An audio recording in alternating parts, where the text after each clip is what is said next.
Hello and welcome to another edition of In a Nutshell, Cyrils Brettspiele durchgespielt.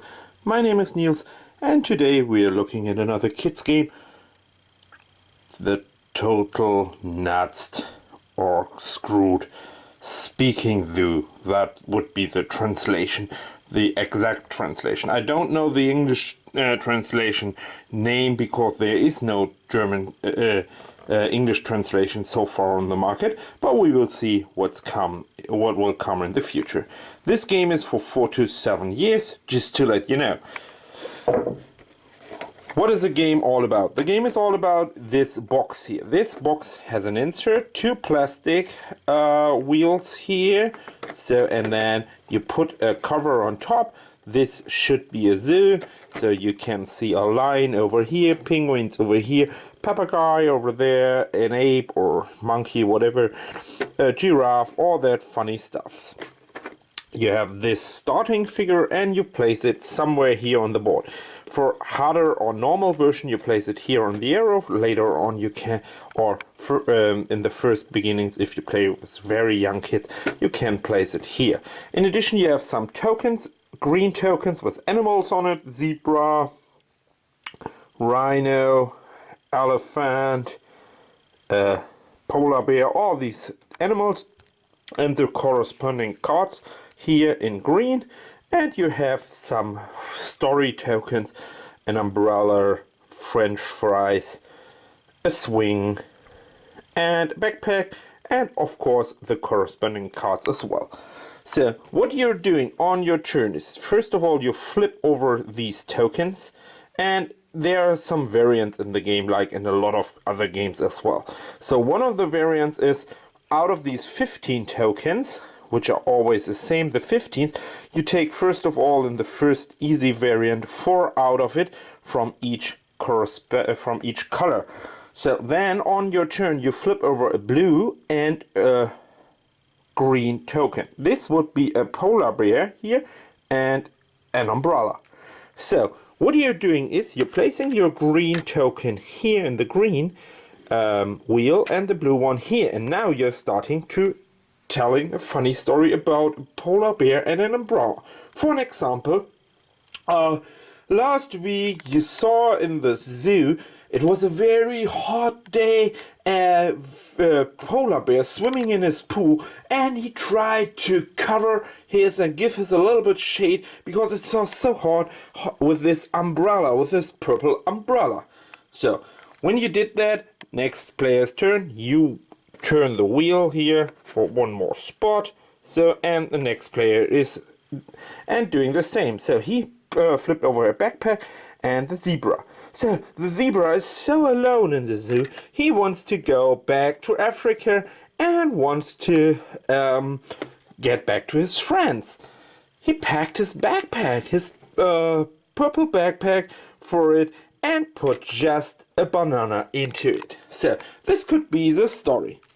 After you placed all these tokens here, and when the first animal is showing up again, then when you place your last token, you put on the leaf here again. So then you turn it over again and you see the polar bear. Now it's time for playing the reversed game. So now you have to think about what the story was all about. But it would be a little bit too easy if you're starting with the polar bear and going over to the zebra, because that was the exact order we talked about the stories. No, you will draw a card. You take the 11 cards corresponding to the cards you picked for the stories, give them a good shuffle, and now you've turned a card over. So, and if it's an elephant, then you turn the wheel to that elephant and tell the story with the elephant. For an example, the elephant sits on a swing. He really wants to sit on a swing, but once he touched the swing, he crashed immediately. It's a full swing. If you can repeat the story correctly, you will go one spot with your ape further to the goal, to the tree, and when everybody together, it's a cooperative game, reaching that tree with the ape, everybody wins together. There are a couple of variants in the game, and I really appreciate if there are variants in the game. First of all, instead of 11 tokens, you can take all the 15 tokens and all the cards, and when you pick a card which has not a token in the wheels, because there are only 11 spots, then it's easy. Then you have to say, oh, there was a lot of stuff going on in the zoo this day, but unfortunately the whatever that is, the line was not involved. So if it's correct, you flip over to double check these leftover green tokens and go one to the spot. You also can add the blue cards to it, and once you flip over a blue card, let's say the swing, you have to say the story and take the corresponding animal. You will see it's much more complicated because our brain can easily remember animals, but a little bit harder these items. You could also make it like this and say once you see the item, you have to figure out what the animal is. You see, you can add some variants, and to increase the difficulty level, you can start here if you want. Every time you get a correct answer, you throw the card out of the game and go further to the tree. When the deck of cards is empty, you will win or lose the game. So, and again, like all the In a Nutshell editions, let's talk a little bit about my experiences with that game. You all know I train to play games with my little kids. So, but in the last weeks, I always try to do this. I go almost every week with my little daughter to the zoo and see all the animals, and that is a good entry for the game. But unfortunately, she is not too old enough, and she is not able to speak so properly. Even German or English, it doesn't matter, so she is not able to do it. So what did I do? I took this one again to the play group and tried it out there. And yeah, believe it or not, all of these kids laughed. But to be honest, it's not super hard to get laughs from kids with games, because usually they don't have males in there and they don't play games so often and so much. So usually they get always laughs. But for me, I had a lot of fun with that game, and I had a lot of fun with talking about the animals. In Germany, we had in the old days, in my youth, we had one of these games. We called that I'm traveling and packing my luggage. So then you said, I'm packing into my luggage